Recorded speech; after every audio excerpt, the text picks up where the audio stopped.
আল্লাহ বলো, এক আল্লাহর ইবাদত করো। 3 ফরজে গোসল করো, 4 ফরজে ওযু করো, 5 ওয়াক্ত নামাজ পড়ো, 6 নম্বরে উসুল শোনো, 7 দুজক ভয়ঙ্কর, 8 জান্নাত সোনার ঘর। যদি চাও বাঁচতে চলে যাও গাছতে, আর করো না ভঙ্গি চলে যাও টঙ্গি। মুসলিম আমার নাম, ইসলাম আমার গাড়ি, আর জান্নাত হবে আমাদের বাড়ি। হবে না? হবে না? জান্নাত বাড়ি হবে না? এ বাবা, জান্নাত আল্লাহ আমাদের দিবে না? দিবে না? আর আল্লাহ যদি আমাদেরকে জান্নাত নাই দিবে, তা আল্লাহ জান্নাত 8টা তৈরি করলো কেন? আচ্ছা বলুন তো, জান্নাতের দরজা 8টা না 7টা? জান্নাত বেশি না জাহান্নাম বেশি? জান্নাত বেশি। তাহলে মুসলমান আমরা জান্নাত পাবো না? পাবো না? অবশ্যই পাবো, ইনশাল্লাহ। বলুন ইনশাল্লাহ পাবো। কিন্তু আল্লাহ রব্বুল আলামিন আমাদেরকে কতটা ভালোবাসেন। মা তার সন্তানকে যত না ভালোবাসে, তার 99 গুণ বেশি ভালোবাসেন কে? আরো জোরে, জোর হলো না? আল্লাহ তার বান্দাকে 99 গুণ বেশি ভালোবাসেন। আর একটা ভাগ ভালোবাসার জন্যে মা তার সন্তানের জন্য জীবন দিয়ে দিতে প্রস্তুত হয়ে যায়, হয় না? এমন মা আছে না নাই? কথা বলেন। মা এমনও আছে যে সন্তানের জন্য জীবন এবং জান দিয়ে দেওয়ার জন্য প্রস্তুত হয়ে যায়। একটা ভাগ ভালোবাসা পেয়ে যদি মা তার সন্তানের জন্য জান দিতে প্রস্তুত হয়ে যায়, তাহলে আল্লাহ তার বান্দাকে কতটা ভালোবাসেন? 99 গুণ ভালোবাসেন। আল্লাহ বলেছে, বান্দা যদি পাহাড় সমতুল্য গুনাহ করে, আমি আল্লাহ তার বান্দার জীবনের জিন্দেগির সমস্ত গুনাহকে ক্ষমা করে দিই। আল্লাহ বলে, বান্দা একবার তুমি আমাকে বলো, ইয়া আইয়ুহাল্লাযীনা আমানু তুবু ইলাল্লাহি তাওবাতান নাসুহা। মাবুদ গো, আমি অন্যায় করেছি, নোংরামি করেছি, ও আল্লাহর জীবনেও কোনোদিন করব না, কোনোদিন করব না। আল্লাহ বলে, বান্দারে, আমি তোর জীবনের জিন্দেগির যত গুনাহ করেছি বান্দা, আমি আল্লাহ তোর তওবা করার কারণে আমি আল্লাহ তোর সমস্ত গুনাহকে ক্ষমা করে দিলাম। সুবহানাল্লাহ বলবেন না? বাড়ি থেকে বলবেন নাকি? ও মুসলমান, আল্লাহ কত বড় দয়ালু, আল্লাহ রহমান রহিম। আল্লাহ তার বান্দাকে এতটাই ভালোবাসে, কিন্তু আল্লাহকে আমরা চিনি না, আল্লাহকে মানি না, আল্লাহকে ভালোবাসতে পারি না। আর এই জন্য আজকে বলুন তো, মুসলমানদের দুর্দিন না সুদিন? কথা কন। ও হাসানপুরের মানুষ, মুর্শিদাবাদ লালবাগের থানার মুসলমানেরা, কান করে শুনে নেন, আজকে মুসলমানদের কতটা দুর্দিন তা ভালো করে জেনে নেন। আজকে আমরা মনে মনে করি আমরা ভালো আছি, আমাদের দেশটা ভালো আছে, আমাদের এলাকা ভালো, কিন্তু বাইরের খবরটা নিয়ে দেখো।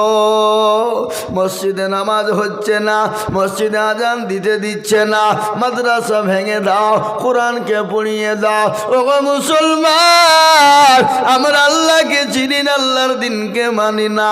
আল্লাহ বলেছে, বান্দারে, যতক্ষণ পর্যন্ত আমাকে না মানবা, পরিপূর্ণ মুমিন না হবা, পরিপূর্ণ ইসলামে না ঢুকবা। আল্লাহ কোরআনে বললেন, ইয়া আইয়ুহাল্লাযীনা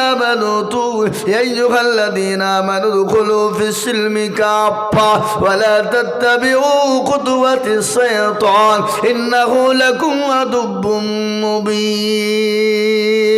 আল্লাহ কোরআনে বললেন, ও বান্দা, তুমি ইসলামে ঢুকে যাও, পুরোপুরি ইসলামে ঢুকে যাও। তুমি শয়তানের ইত্তেবা করো না, যে শয়তান তোমাদেরকে পথভ্রষ্ট করে দেবে।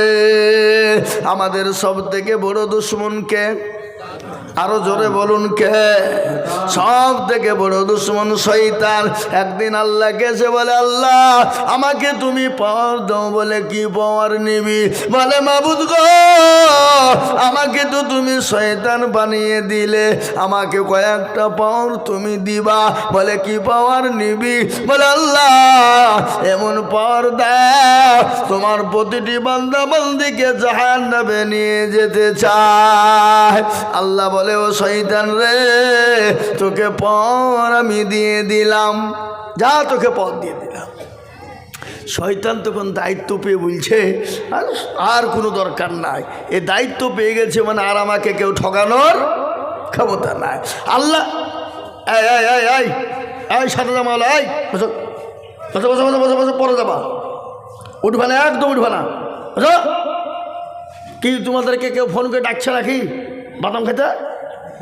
বুঝো, একদম উঠবা না। আমি তো এখনো তোমাদের বক্তব্য শুরু করিনি, থামো একটু বসো। আজকে মগজ তোমাদের ধুলাই করে দিই আমি, বসো। আর তোমাদের ফ্রি ফায়ার আর পাবজি খেলা বের করছে, বসো ভাইরা আমার। আমি তো এখনো বক্তব্য শুরু করিনি, কেবল মাটি লেবেল করছি। এখন রসুন লাগাইনি সুমা, এই আপনাদের দিকে রসুন লাগাই না? হ্যাঁ হ্যাঁ, রসুন লাগাবো আজ, বসো তোমরা ভাইরা আমার, বাবা জীবনেরা। তো শয়তান দায়িত্ব পেয়ে মনে মনে করছে কি হয়ে গেল রে। আল্লাহ বলে এই শয়তান এদিকে আয়। আবার কি হইল? বলে তোকে দায়িত্ব দিলে মাত্র মনে করছিস আমি কত বড় হয়ে গেলাম, আমি আল্লাহ কত বড় দয়ালু তো দেখবিনি। বলে কত বড়?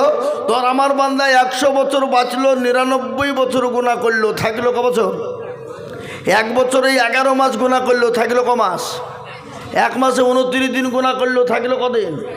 1 দিনে 23 ঘন্টা গুনাহ করলো, থাকলো ক ঘন্টা? 1 ঘন্টা। 1 ঘন্টায় যদি বলো আল্লাহ জীবনেও হবে না, ভুল করে ফেলেছি, তো আল্লাহ বলছে যা তোর 99 বছর 11 মাস 29 দিন 23 ঘন্টার গোনা আমি 1 ঘন্টার মধ্যে ক্ষমা করে দিলাম। জোরে বলুন সুবহানাল্লাহ। সে আল্লাহকে আজকে চিনি না বাবা, সে আল্লাহকে ডাকি না আমরা। আজকে মসজিদ আজান হয় হাইয়া আলাস সালাহ, আর আমরা বলি আমরা পারলুম না, ইমাম আর মুয়াজ্জিন তোরা দুজনেই চালা। এ বাবা, আজ আমাদের দেশের লোক নামাজ পড়ে, কথা কন না কেন, নামাজ পড়ে, কিন্তু আল্লাহ কোরআনে কি বলেছে? ওমা খালাকতুল জিন্না ওয়াল ইনসা ইল্লা লিয়াবুদুন। আল্লাহ বলে বান্দা আমি তোমাদেরকে বানিয়েছি আমার ইবাদত করো, বন্দেগী করো, আমার দিন, আমার আইন, আমার কানুন, আমার বিধানের উপরে চলো। কিন্তু আমাদের দেশের লোক নামাজ তো পড়ে না, পড়ে গো। আজকে আমাদের দেশের লোক 100% মধ্যে 98% লোক নামাজ পড়ে না। ক পার্সেন্ট পড়ে জোরে বলুন? ক পার্সেন্ট? 2। তো 2% লোকের ভিতরে কিন্তু 2% লোকের নামাজ হয়ে যায়? কি মনে হয় আপনাদের? হ্যাঁ না, কোনোভাবে 1% লোকের নামাজ টাইটুই ভাবে হয় বাবা, আর 1% লোকের নামাজই হয় না। বলে আপনি কি করে জানলেন? আপনি কি জেনে বসে আছেন নাকি? বলে আমি বলছি আইজুল হক, আমি বলে যাচ্ছি কীরকম হয় না। এ বাবা আত্মা হ্যাঁ তো জানে তো দরুদ শরীফ জানে না, দরুদ শরীফ জানে না তো দোয়া কোনো জানে না, দোয়া কোনো জানে না তো দোয়া মাসুরা জানে না। হিন্না দেয় না কুল, দেখা যায় তার মধ্যেও কুড়িটা ভুল আছে কিনা জোরে বলুন? এই কথা বলেন, কইটা ভুল নাই? এরা শিখেও না, শেখার চেষ্টাও করে না, কোনোদিন নামাজ পড়ে বসে কোরআন শিখতে বসে না। ইমাম সাহেবকে বলে না হুজুর গো আপনি তো আমাদের ইমাম, একটু কোরআনটা ঠিক করে দেন, সূরাটা ঠিক করে দেন। কেন বলেন না? জানেন আমি বলি কিসের জন্যে বসে না? ওরা জানে যদি আজকে শিখতে যাই, বলতে যাই, আর ইমাম যদি ভুল ধরে ফেলে, তাহলে আজকে মুসলমান ইমামের কাছে আমাদের মাথা পুরি মুড়ুলি কিন্তু চলবে না, ঠিক না ধরে বলুন? মুড়ুলি চলবে না, এর জন্য তারা শিখে না। আর ইমাম সাহেবরা এরাও কিন্তু কোনো মুসল্লিকে ডাকে বলে না যে বসেন একটু নামান রোজাটা ঠিক করে দিই, বলে বলে কোনদিন বলে? কেন বলে না? এরাও জানে যে 4,000-5,000 টাকা বেতন দেওয়া, তো তোমাকে নামাজ শেখাতে হবে।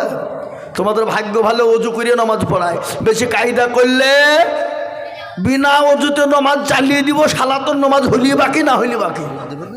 কথা বুঝতে পারলেন না? হ্যাঁ এখন রাখুন ওখানে। এ ভাই বুঝতে পারলেন না? পারলেন না? 5,000 টাকা ইমাম, 4,000 টাকার ইমাম। আবার যদি একটু মৌলবি বলে যে একটু বেতনটা বাড়িয়ে দিলে হতো না, মৌলবির লোভ কত রে, এই মৌলবিকে রাখা হবে না। কি ঠিক না? বাড়ি জোরে বলুন। তাহলে মান মর্যাদা ইজ্জত সম্মান আমরা নষ্ট করেছি না মৌলবিরে করেছে? হ্যাঁ আজকে আগামীকালকে আমার মাদ্রাসায় জালসা, আমার মাদ্রাসা শেখপাড়া মাদ্রাসা আগামীকালকে জালসা। সারাদিন খাটাখাটি, রাত্রি জালসা করে বাড়ি ঢুকেছি 2টোর সময়। অমনি ফজরের নামাজ পড়িয়ে বাবজি বাড়ালছি, মাদ্রাসায় যে সব দায়িত্ব ভাগ করে দিই, এসে বাবজি যে সেই কালেকশন শুরু করেছি। মাত্র 1 ঘন্টার জন্য বাড়ি গেছি আজকে সারাদিনের মধ্যে, খাওয়া দাওয়া করে নমাজটা পড়ে আসতে দেরি, আবার ওখান থেকে আবার এখানে ছুটে আসছি, সারাদিন খাটনি আজ বাবা। তো আমি আপনাদেরকে বলে দিচ্ছি বাবা, শুনলেন একটা কথা, আজকে কোরআনের মান সম্মান ইজ্জত আমরাই নষ্ট করেছি। তো আজকে গদুমপাড়া বাজারে একজন আমি বলছি মাদ্রাসায় কালেকশন করছি, তো আমাকে বলছে এই তো মৌলবীদের নাকি সব দুনিয়াটা শেষ হয়ে গেলো। বলে এই তুই মৌলবীদের নাকি দুনিয়া শেষ হয়ে গেলো না? হ্যাঁ, এই মৌলবীরা কী করেছে না করেছে তুই জানিস? হ্যাঁ, আমরা জানবো না কেন? মৌলবীদের মোল্লার মসজিদ পর্যন্ত। আমি তাকে বলছি তুই সাক্ষী থাক, কিয়ামতের দিন যদি আল্লাহ বলে কি করেছিস তুই বল। আমাকে যদি আসামির কাঠ করে দাঁড় করিয়ে দেয় তো আমি বলবো আল্লাহ আমি কি বলবো, তোমার এই বান্দাকে জিজ্ঞাসা করো আমি কি করেছি, জিজ্ঞাসা করো, ওই বলে দিবে। মোল্লার মসজিদ পর্যন্ত ওই বলবে। তখন বুঝে দেখো দেখে মৌলবীদেরকে পারা যাবে না, এরা কোন দিক দিয়ে কোন লাইনে ভরে দিল, কি বুঝলেন? আজকে আমি আপনাদেরকে বলি মৌলবীদের জন্য আজকে এখনো ভারতবর্ষে বেঁচে আছেন, এটা আমি আপনাদেরকে গল্প করে বলিনি। আজকে আলেম ওলামা যদি না থাকতো গোটা পৃথিবীটা কুফরি হয়ে যেত, বেঈমান হয়ে যেত, সব মূর্তি পূজা করত। আজকে আলেম ওলামা না থাকলে আপনি আপনার মাকে চিনতে পারতেন না, আপনি আপনার বাপকে চিনতে পারতেন না। কাকে আপনার পরিচয় দিতেন? কে পরিচয় দিত আপনাকে? আজকে আলেম ওলামা বেঁচে আছে বলেই আজকে আপনি গোটা পৃথিবীর ভারতবর্ষের জমিনে এখনো বেঁচে আছেন। এই যে অকাপ সম্পত্তি নিয়ে লড়াই চলছে, আপনি গেলছেন কোনোদিন? গেলছেন? আজকে বলুন তো, অকাপ সম্পত্তির সঙ্গে মুসলমানদের ইবাদত জড়িয়ে আছে, মুসলমানদের ধর্মকর্ম জড়িয়ে আছে। যদি আজকে অকাপ সম্পত্তি নিয়ে নেয়, আপনি আপনার মসজিদে আজান দিতে পারবেন? কথা বলেন না কেন? কথা বলেন। আপনার আজান দিতে পারবেন না, নামাজ পড়তে পারবেন না। আপনার বাপ যদি মারা যায়, গোরস্থানে কবর খুঁড়ে মাটি দেওয়ার ক্ষমতা আপনার থাকবে না। কেন? আপনাকে কাগজ করে লালবাগ থেকে বহরমপুর টু কলকাতা থেকে দিল্লি পাঠাতে হবে, সুপ্রিম কোর্টের আইন পাস হবে, তারপর আপনার কাছে কাগজ এসে জমবে, তারপরে আপনি আপনার বাপকে জানাজা পড়ে মাটি দিতে পারবেন, নচর দিতে পারবেন না। আজকে এটা হলো অকাপ সম্পত্তির ভিতরে। ঈদের নামাজ আপনি পড়তে পাবেন না, আপনি আজান ঠিক করে দিতে পারবেন না, আপনাকে অনুমতি নিতে হবে। এটা কে দখল করছে? এটা নিয়ে কে লড়াই করছে? ভারতবর্ষের মাটিতে মুসলমানদের উপরে 87টা কেস ঠুকেছে আরএসএস বিজেপি সরকার, 87টা কেস ঠুকেছে এই পর্যন্ত। গত 4 দিন আগেকার রিপোর্ট শুনলেন, আপনাদেরকে বলে দিয়ে যায়। ওলামায়ে দেওবন্দ, জমিয়াত ওলামা হিন্দ এই পর্যন্ত 47টা কেসকে সরকারের সঙ্গে লড়াই করে জিতেছে। বলুন আলহামদুলিল্লাহ। তার মধ্যে অকাপ সম্পত্তি নিয়ে এখনো পর্যন্ত কোনো নেতা মুখ খোলেনি, কোনো মন্ত্রী মুখ খোলেনি, কোনো মুসলমান মুখ খোলেনি, কোনো জাতি মুখ খোলেনি। একমাত্র ওলামারাই তারা পরেশান হয়ে গেল। এই জমিয়ত ওলামা হিন্দ ওলামারা দারুল উলুম দেওবন্দ থেকে নিয়ে ওলামা হযরতরা আজকে দিল্লির সুপ্রিম কোর্ট পর্যন্ত এই কালা কানুন এই বাতিলকে রক্ষা করেছে, অকাপ সম্পত্তিকে রক্ষা করেছে। আজকে তাদের শগুনের চোখ পড়েছে অকাপের দিকে। এই দেখেন কদিন আগে বলে দিল মাদ্রাসা বন্ধ করে দাও, কোরআন বন্ধ করে দিতে হবে, মাদ্রাসা বন্ধ করে দিতে হবে। এটা কেউ লড়েনি এই কেস। ওলামায়ে দেওবন্দ, জমিয়ত ওলামা হিন্দ, দারুল উলুম দেওবন্দ দিল্লিতে আপনার হাইকোর্ট থেকে ওইটাকে সুপ্রিম কোর্টে পাঠানো হলো। সুপ্রিম কোর্টে গত পরশু দিন আইন করেছে মাদ্রাসা বৈধ, কোরআন পড়া বৈধ। এই পৃথিবীর কারো ক্ষমতা নাই মাদ্রাসা বন্ধ করে দিতে। বলুন আলহামদুলিল্লাহ। এটা কেসে মুসলমানরা জিতে গেল। গত 5 দিন আগেকার ঘটনা। হারাম খদ্দের মাথায় টনক পড়ে গেছে, টাকলু বাবুদের মাথায় টনক পড়ে গেছে। আজকে তারা বলছে কোনো রকম ভাবে মুসলমানদেরকে আটকানো যাচ্ছে না, কোনোভাবে আটকানো যাচ্ছে না। কিন্তু আমি আপনাদেরকে বলবো, মুসলমানদের পাশে কেউ নাই, আছে কে? জোরে বলুন কে? কিন্তু একটা মুসলমানরা যদি আল্লাহওয়ালা দিনওয়ালা হয়ে যেত, মসজিদমুখী দিনমুখী হয়ে যেত, কোরআনওয়ালা হয়ে যেত, আজকে গোটা পৃথিবী মুসলমানদের পায়ের তলায় লুটুপুটু খেলতো। এই দেশ থেকে ইংরেজকে তাড়িয়েছিল কারা? ইতিহাস বলুন। আজকে ইতিহাসের কথা শুনেন। আমাদের স্কুল কলেজ ইউনিভার্সিটিতে ছেলে মেয়েদেরকে আগডুম বাগডুম ঘোড়াডুম সাজে বলেন, কি বলে পড়ে না? হাট্টিবা টিম তারা মাঠে পারে ডিম, তাদের খানা দুটো সিং। জয়নাল অবিনা কি বলে? জয়নাল ধরে হাল, অবিনাশ কাটে ঘাট। এই শেখানো হয়, কিন্তু ইতিহাসকে ভালো করে জানানো যায় না। কেন? তারা জানে ইতিহাস যদি দেওয়া হয় মুসলমানরা সব জেনে নেবে, ছেলেরা জেনে নেবে, তাহলে মুসলমানদের আরও জোর বেড়ে যাবে।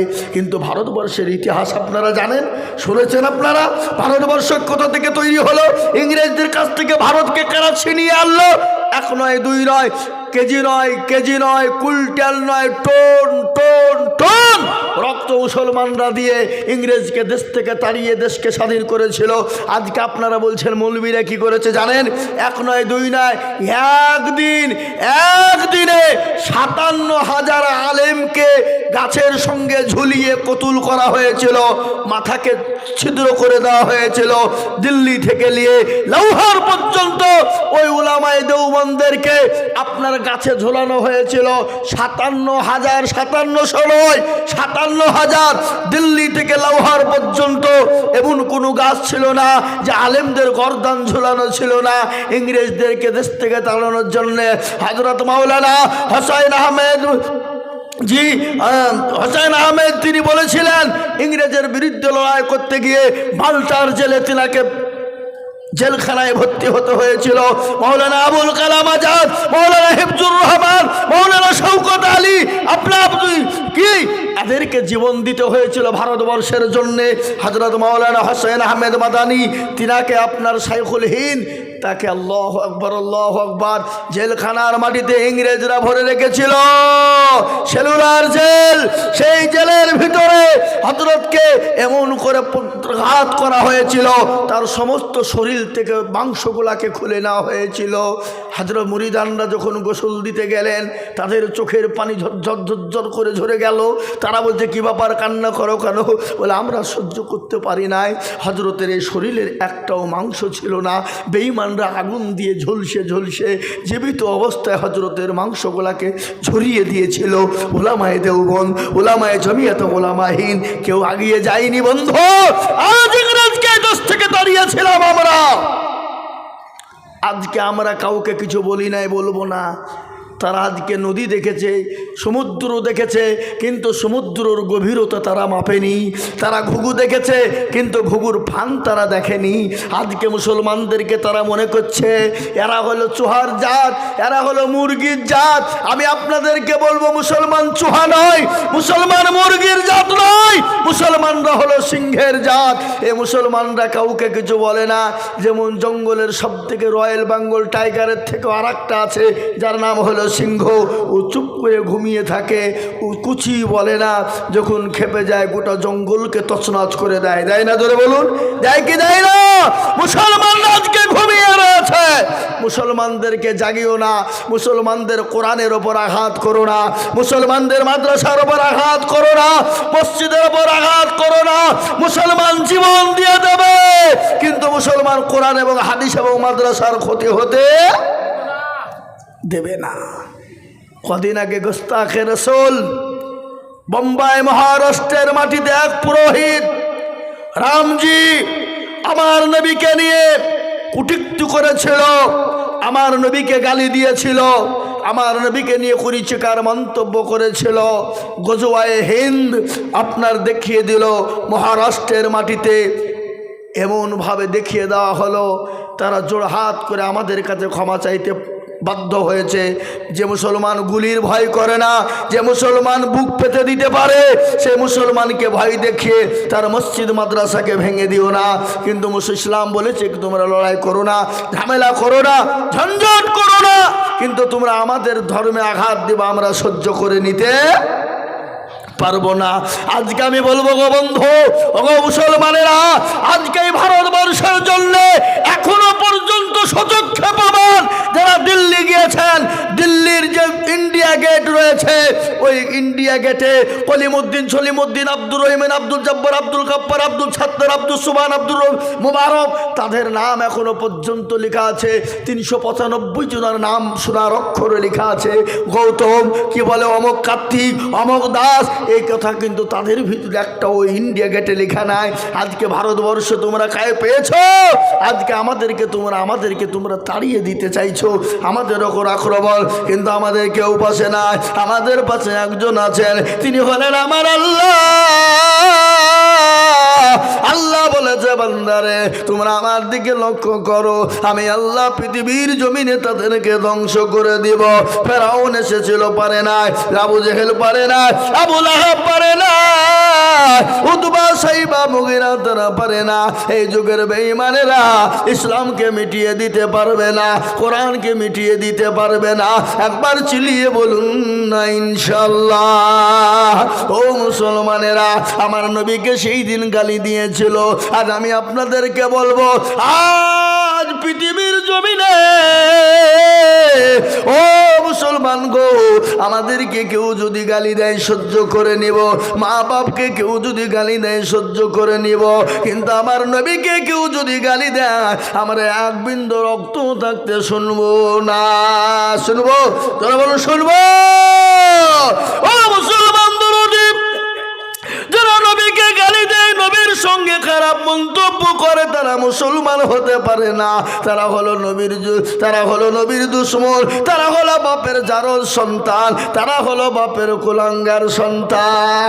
যারা নবীকে গালি দেয়, যারা নবীর সঙ্গে খারাপ ব্যবহার করে, আপনারা জানেন ওয়ালিদ ইবনে মুগিরা বলে একজন কাফের ছিল, কাফেরদের নেতা, বিশ্ব নবীকে গালি দিয়েছিল, আল্লাহর নবীকে গালি দিয়েছিল। আল্লাহর নবীর সাহাবারা সহ্য করতে পারে না, চোখ গলা মোটা মোটা হয়ে গেল। নবীকে বলে, নবী গো, ও আল্লাহর হাবিব, একটা বারের জন্য বলুন, আমরা ওয়ালিদ ইবনে মুগিরাকে ধ্বংস করে দেবো, কতল করে ফেলবো। আল্লাহর নবী বলে, না না, তার খোঁজ নিয়ে দেখো তার মা বাপের জন্মের কোনো দোষ আছে।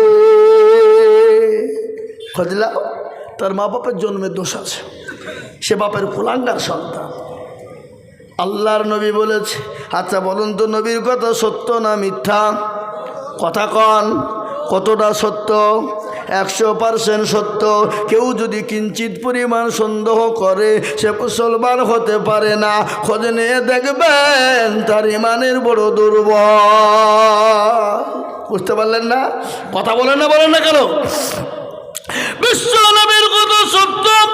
ওয়ালিদ ইবনে মুগিরাকে সবাই, গোটা বাজারের লোক, পাড়ার লোক, গ্রামের লোক, বাড়ির লোক, ছেলে থেকে মেয়ে নিয়ে সবাই বলে, ও ওয়ালিদ ইবনে মুগিরা, তোমার নাকি বাপের দোষ আছে, তোমার নাকি জন্মের দোষ আছে, বাড়ি থেকে বেরোতে পারে না, নেতা গোছের মানুষ, নেতা বুঝেন না, পাতি নেতা। এই পাতি নেতা বুঝেন না?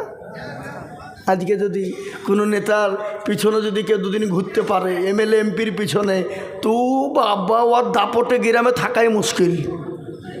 কথা কন না কেন? হ্যাঁ, ও মনে করছে বিরাট কিছু হয়ে গেছে, চামচি।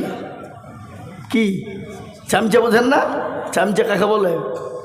যে পেছন পেছন ঘরে, নেতার পিছনে তেল মাখায়। সেদিন আমি এক জায়গাতে জালসা করতে গেছি, একেবারে নেতা পাশে বসে আছে আমার, এমন দেওয়া দিয়েছি, তখন আমার দিকে এরকম তলচকা তাকাচ্ছে, বলে কোনো যায় আসে না, নট অ্যালাউ। কি নট অ্যালাউ? কোনো ব্যাপার নাই। এ বাবা, আজকে আমি আপনাদেরকে বলবো, ওয়ালিদ ইবনে মুগিরাকে নবী বলেছেন তোমার জন্মের কোনো দোষ আছে, খোঁজ নাও। ও মুসলমান, ওয়ালিদ ইবনে মুগিরা কিন্তু বাড়ি থেকে বেরোতে পারে না, বাড়ি থেকে বেরোতে পারে না। সবাই যখন এরকম কথা বলতে শুরু করে, ঘরের ভিতরে একদিন চলে গেল, দুদিন চলে গেল, 3 দিন চলে গেল। তার মাকে ডাক দিয়ে বলে, মা গো, মা, বলে মা গো, একটা কথা আপনাকে জিজ্ঞাসা করবো মা। বলে, বাবা রে, কি কথা বলবে বলো। বলে, আল্লাহর নামে মুহাম্মদ, তিনি লোকটি কেমন? বলে, লোকটি তো বড় ভালো, তিনি তো বড় ভালো মানুষ। বলে, মা গো, তিনি কি ভালো মানুষ? বলে, হ্যাঁ, তিনি তো নবী, তিনি তো ভালো কথা বলেন, সত্যবাদী, তিনি যেটা বলেন সত্য বলেন, মিথ্যা বলে না। বলে, মা, আমি মুহাম্মদ সাল্লাল্লাহু আলাইহি ওয়াসাল্লামকে গালি দিয়েছি, ছিলাম, এই জন্যে আমাকে বলেছে তার জন্মের কোনো দোষ আছে। ওগো মা বলো বলো আমার নাকি জন্মের কোনো দোষ আছে? মা বলে বেটা রে আমি আজকে তোমাকে মিথ্যাও কথা বলবো না বেটা। বলে মা কিরকম কিরকম? বলে বাবা নবীজি যে কথাটা বলেছে সেটা সত্য বলেছে, এত মিথ্যার কোনো অবকাশ নাই। বলে মা কিরকম? বলে বেটা আমি একদিন বাড়িতে ছিলাম, হঠাৎ করে ঝিম ঝিম ঝিম ঝিম ঝিম ঝিম ঝিম ঝিম করে পানি আসছিল। তোর চাচা আমার ঘরের ভিতরে প্রবেশ করলো, আমার সঙ্গে জবরদস্তি সে মিলন করলো, আর মিলনের কারণে তুই জন্ম নিয়েছিস রে বেটা। এই জন্যে নবী যেটা বলেছে সত্য বলেছে। ও বেটা রসুলের কথা মিথ্যা হতে পারে না। আজ আমি আপনাদেরকে বলবো ও মুসলমানেরা, যারা আলেমুল আমাদেরকে গালি দাও, আলেমুল আমাদের সম্পর্কে খারাপ মন্তব্য করো, তারা হলো নবীর ওয়ারিস। নবী বলে গেছেন আল উলামা ওয়ারাসাতুল আম্বিয়া। খবরদার আলেমুল আমাকে গালি দিও না, আলেমুল আমার সঙ্গে খারাপ ব্যবহার করো না, আলেমুল আমার সঙ্গে নোংরা ব্যবহার করো না, আলেমুল আমার সঙ্গে খারাপ মন্তব্য করো না, তাহলে তুমি কুফরি করে ফেলবে। জেনে নিতে হবে, জেনে নিতে হবে তোমারও কোনো রকম না কোনো রকম দোষ আছে। হাদিস এটা। নবী চলে গেছে কিন্তু নবীর ওয়ারিস কারা? কথা করেন না কেন? কারা? আল্লাহ নবী বললেন আল উলামা ওয়ারাসাতুল আম্বিয়া। আমার রাসূল বলে গেলেন আমি নবী চলে গেলাম, আমার ওয়ারিস হিসেবে উলামাদেরকে রেখে গেলাম। খবরদার উলামাদের সঙ্গে খারাপ ব্যবহার করবা না। আল্লাহর কোরআন খুলুন, কোরআন বলেছে ইন্নামা ইয়াখশাল্লাহা মিন ইবাদিহিল উলামা। পৃথিবীর জমিনে আল্লাহকে যদি কেউ বেশি ভয় করে, আল্লাহকে বেশি মানে, তারা হলো আলেমেরা, তারা হলো উলামারা। এটা হলো কোরআনের কথা। কোরআনে কোনো মাস্টারের কথা বলেনি, ব্যারিস্টারের কথা বলেনি, উকিলের কথা বলেনি, ডাক্তারের কথা বলেনি, এমপি এমএলএ প্রধানমন্ত্রীর কথা বলেনি, আমাদের মৌলবীদের কথা আল্লাহ কোরআনে বললেন ইন্নামা ইয়াখশাল্লাহা মিন ইবাদিহিল উলামা। পৃথিবীতে আল্লাহকে যদি কেউ ভয় করে তারা হলো আলেম, তারা হলো উলামা, তারা হলো আলেম উলামা। আজকে আলেম উলামা কি করেছে? আজকে আমরা কথাই কথাই বলি আলেমরা দেশটা ধ্বংস করে দিল, উলামারা দুনিয়াটাকে শেষ করে দিল। আমি আপনাদেরকে এখনো বলি আলেম উলামা আছে বলে কোরআন এখনো জিন্দা আছে, আলেম উলামা আছে বলে মাদ্রাসা মসজিদ সুরক্ষিত আছে, আলেম উলামা আছে বলে এখন আপনি ধর্মকর্ম করতে পারেন, আলেম উলামা আছে বলে এখন আপনি দুনিয়ার জমিনে চলতে পারেন। ও মুসলমান গো, আজকে কেন আলেম দেখলে বিষ হয়ে যায়? আজকাল কিছু কিছু লোক আছে মৌলবি দেখলে গা জ্বলে, জ্বলে না? এই কথা বলেন না কেন? ও জীবনে খোঁজ নিয়ে দেখেন জীবনেও মৌলবির পাতা খোলে না, কিন্তু মৌলবি দেখলে গা জ্বলে। আরে মুসলমান, মৌলবির কথা মনে পড়ে না যেদিন তোমার বাপের সঙ্গে তোমার মায়ের বিবাহ পড়িয়েছিল সেদিন মৌলবি? যদি বলো করে সেদিন মৌলবির কোনো প্রয়োজন ছিল না, তাহলে তোমার মা বাপ লাভ ম্যারেজ করে এমনি এমনি বিয়ে করেছিল, আর এমনি এমনি বিয়ে করে তুমি তৈরি হয়েছো।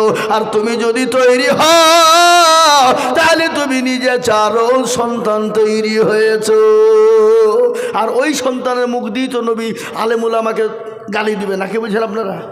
নবীকে গালি দিবে, তাই না? জোরে বলুন। ও মুসলমান দরদি আল্লাহ ওয়ালা কোরআন ওয়ালা নবীর প্রেমিকেরা কান করে শুনে নেই।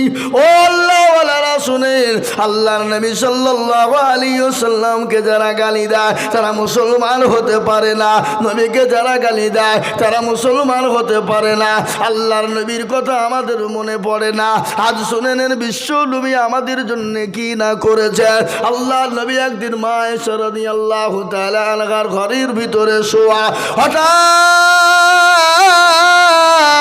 গভীর রজনীতে নবীজি উঠে গেলেন।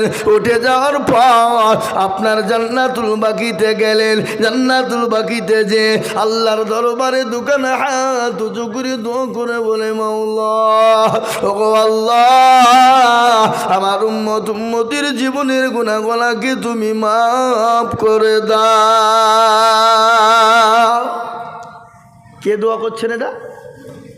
কে? রাসূলুল্লাহ।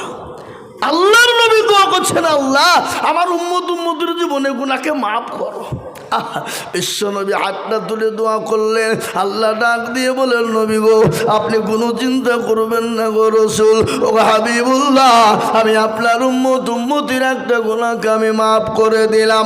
এই কি ব্যাপার গো?